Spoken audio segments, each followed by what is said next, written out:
Grazie. Колег Любчева.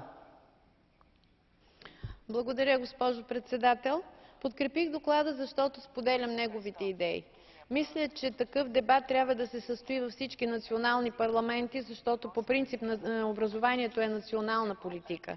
Но в същото време всички знаем, че без качествено образование не могат да се постигнат амбициозните цели на стратегия Европа 2020. Във взаимодействието между образованието и бизнеса трябва да се намери балансът, който няма да промени основната мисия на образованието – да създава творчески личности, които могат да развиват икономиката и да променят света, но в същото време да дадат умения и квалификация на младите хора, защото без това не можем да решим проблемите с безработицата. Сериозно внимание трябва да се обърне на интереса на младите хора към техническите и технологични специалности, какъвто в момента липсва.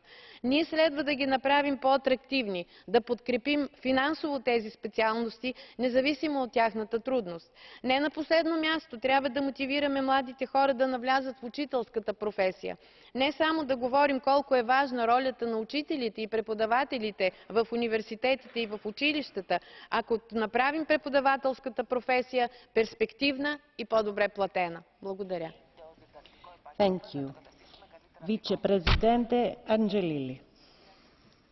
Grazie Presidente. In Europa sono quasi 6 milioni i giovani sotto 25 anni senza lavoro. Determinante è quindi puntare su un'istruzione di qualità collegata alle esigenze